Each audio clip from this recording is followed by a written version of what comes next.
These were questions from the love stream that I will try to answer as briefly and succinctly as I can.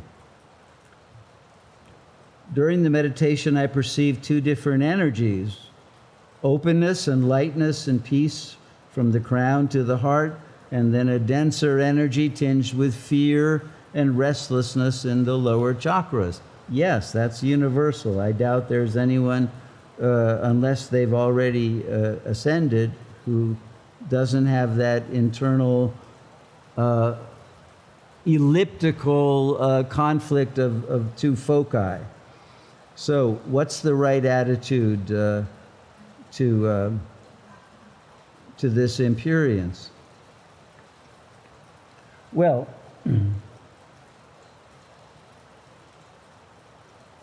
first of all, that part of you that does feel the peace and the light and the love and the joy has to enter into the lower chakras, into those denser energies with love. Because they didn't get enough love, and that's why they are holding on to a resistance. Now, she spoke of fear and restlessness. Fear, ultimately, always comes down to fear of God, even if one's an atheist, in which case they may say it's fear of death. But what is death? It's Mahakal. When you die, you can no longer resist God. You don't have a body and an ability to divert your attention, and you have no control of where your soul is going to be taken. It's the fear of that.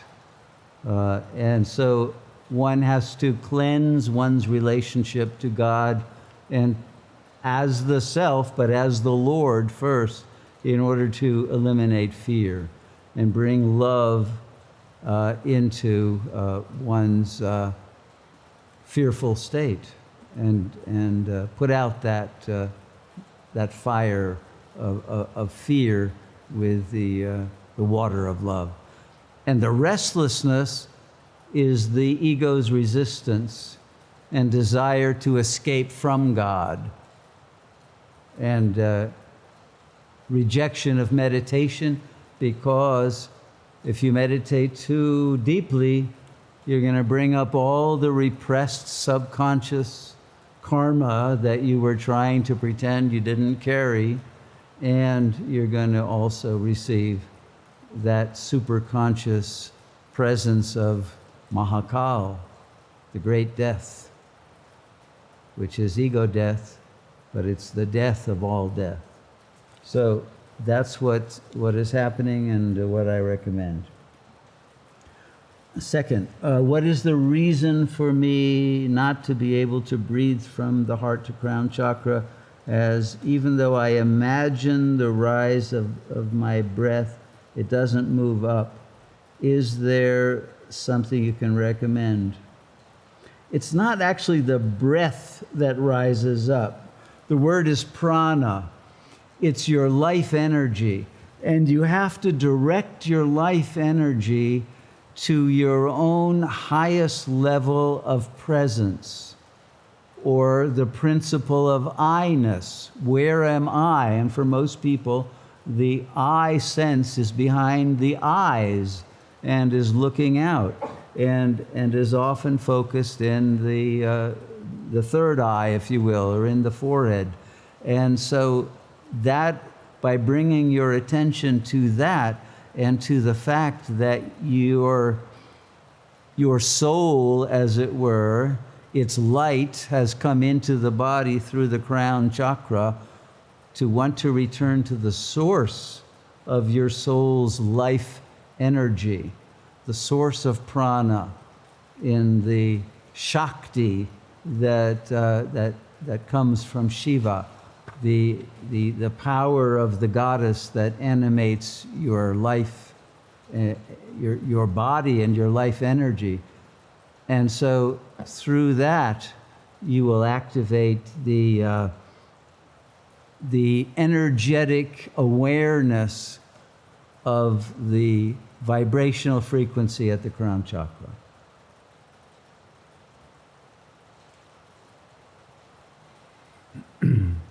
The next question, does all trauma need to be cleared first? Or while progressing on the path, does some just fall away naturally? Well, trauma is usually a moment in which the narrative of one's ego was broken. There's a cut, there's a gap, because something happened that was unspeakable and therefore unrememberable and unformulatable, so that it becomes very difficult to speak about, especially if that trauma happens at a very early time prior to the acquisition of language. But even if it's after that, it cuts the ongoing upward development of consciousness. And so at some point, one will discover a symptom of that trauma, either in the body or in one's karmic field, or both. For many people, the site of trauma is in the neck, or the throat, or the shoulders. Why? Because the trauma cut the connection between the heart and the mind. And so this area has a cut, a gap, which can be expressed in a trauma to the thyroid or the tonsils, or it can be some problem with the shoulders or shoulder, the collarbone, etc. And so it's often the upper back. But if it was a sexual trauma, it can also be in the lower back, in that area. But wherever it is it is situated, that trauma has to be given love, and the egoic narrative that has encrusted around it and defended against it has to be dissolved in a realization that you were never that character. And the trauma only touched the surface of the diamond. It didn't scratch it in some deep way. So the diamond can be polished and the trauma released. And that comes effortlessly through surrender to God. And then the trauma itself becomes remembered, but it becomes remembered with the eye of wisdom. And instead of being some horror that happened to you, it was there to increase your compassion, your wisdom, your understanding of those who suffer, and your ability to use your own healing as a template for the healing of others.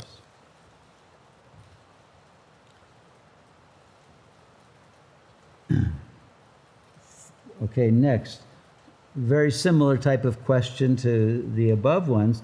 Blissful light came over my consciousness. It grew in intensity, and then I became nauseous.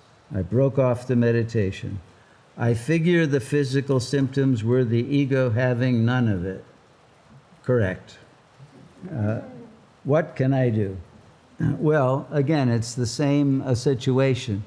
That there has to be an acceptance of that situation, that this is the condition of the character. It's in a state of resistance, but you're not the character. And so by having a resonance with your being, the character will gradually vibrate at that level. The character right now is in a state of alienation rather than resonance. So the beingness has to come in and offer love, forgiveness, compassion, and unconditional acceptance to that resistant, dissociated fragment of consciousness that is creating the symptom. And it will then be magnetically rejoined and annealed in a way. Its energies will be turned instead of away from God and love toward that, and then magnetically unified with your real self. My approach to my true awareness of self is by witnessing what the body is going through without attachments. However, how do I maintain this when dealing with the family system, with siblings, wife, mother, etc.? I've been noticing what the body is experiencing, but the thoughts sometimes come when interacting with family members. What is your advice to maintain disidentification from them and from co-workers and all people? And how do I know how to navigate the emotional body through this process? Is just acknowledging equanimity in all supposed experiences. Okay, if you can keep your equanimity, yes, that's important. But like I was saying it with these anecdotes of the Baal Shem Tov, see the perfection, see the being within the becoming of all of those family members and co-workers, and what this dream field that you have manifested and projected is there to teach you. And when you have learned everything that they are there to teach you, which may be patience and forgiveness and many other virtues of putting up with difficult and aversive situations, you will have gone beyond the duality of having preferences. And the freedom from that will cleanse the emotional body so that the only feeling tone that you will encounter or express will be that of the blissful self in that total state of recognition of the perfection. So letting go of judgment and narrative regarding all of this would, I would say, be the key. I'm going to get off of this couch very soon. Let's see if I can shorten some of these. Okay, again, a question of how do I not divert from my true self despite many stressful events happening to the body and that are keeping the body very busy? My fear is that as I am surrendering the ego for the love of the pure light, that I'll become a beggar on the streets. And I'm not sure how to accept the real while flowing with the beauty of eternity. You need more faith, okay? Instead of being a fatalist, you have to be a faithalist. Trust God, you know, and if it's really meant for you to be a beggar on the streets, you may end up being a very happy beggar. And if you try to hoard onto money, you may be a very miserable Scrooge who has money but no happiness whatsoever. You don't know, so don't have preconceptions. But trust that whatever is meant to happen is going to happen. You cannot change it. So act in the name of God and do what is right and what is good and true and beautiful as an egoless intelligence, and the outcome will maximize your resonance with the blissful self. And the circumstances outside are irrelevant, and you won't even be aware of them in that state.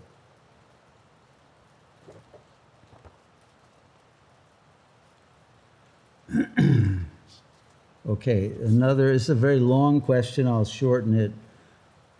For many years, I've been in a state of withdrawal from the world due to severe health conditions, plus a divorce that broke my heart, and a sense of aloneness and abandonment.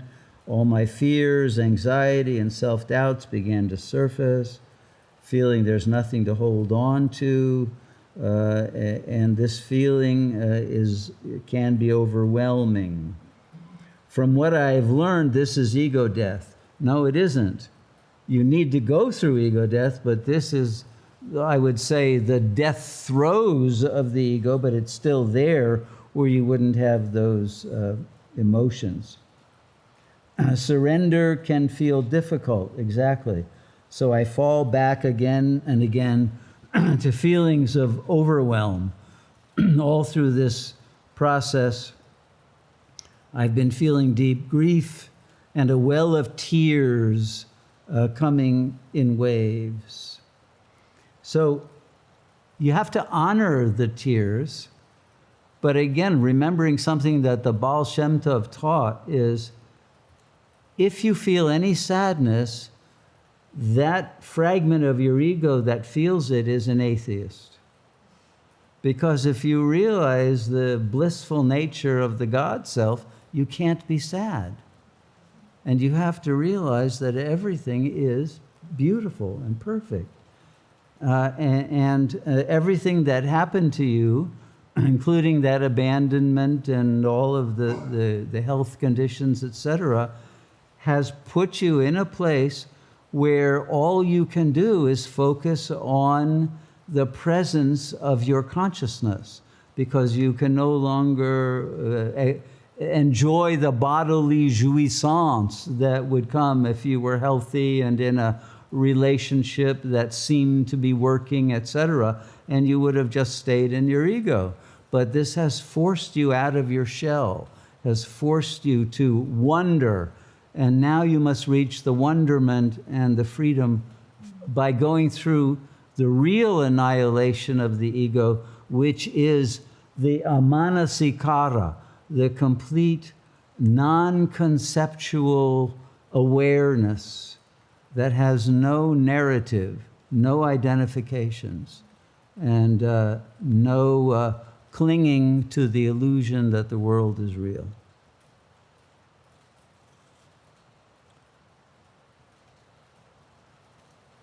I am just learning to accept an uncooperative wife. Okay. I'm not going to comment on that. I'm holding back in restraint. Okay. But it sometimes seems to bring a reaction in the form of frustration and anger. I feel this is karmic, yes, something to release and accept and embrace in its fullness. And I am realizing I have to just accept what is. But in doing so, it always keeps me working with little time to stay in silence at home, where I can release emotional tension and pay attention to the true self in solitude.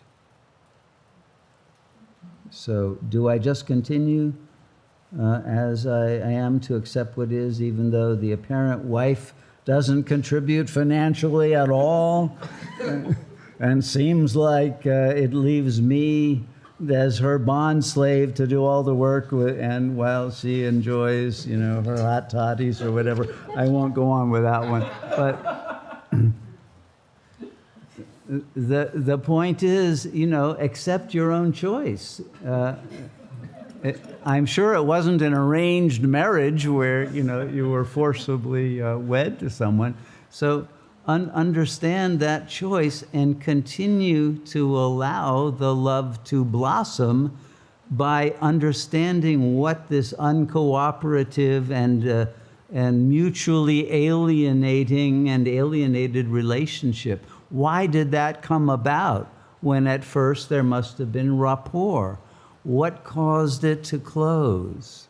And what fantasy projections perhaps were responsible for the infatuation in the first place that probably was never authentic love, but was simply a projection of an ego ideal or a fantasy figure.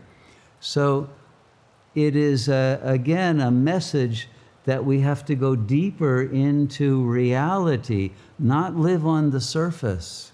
We can't do that anymore because the surface of the world is falling apart. It is literally not just one marriage, most marriages, most relationships of all kinds. Most families are coming apart. The world is coming apart. And in a conflict that is building up to an ultimate conflagration. We see that happening. We have to relate at another level entirely. And that level recognizes the unity, the single consciousness that animates all and is able to pierce through the illusion of separation and difference and uncooperativeness and frustration and all of that, and recognize that one doesn't need anything from the world, and one is here only to bring one's compassion and one's capacity to listen, to interpret, and to extend one's resonance toward every being. And if one does that, karma ends. And whatever baggage of past karma is settled by one's unconditional love in the present. And that's the only way to graduate and get out of here, or to come back into an entirely different and more beautiful world dream. But the surmounting of the weaponization of language and the surrendering of that weapon of internal belief in control, dominance, superiority, etc., that the ego uses to try to sustain itself, that has to be dropped.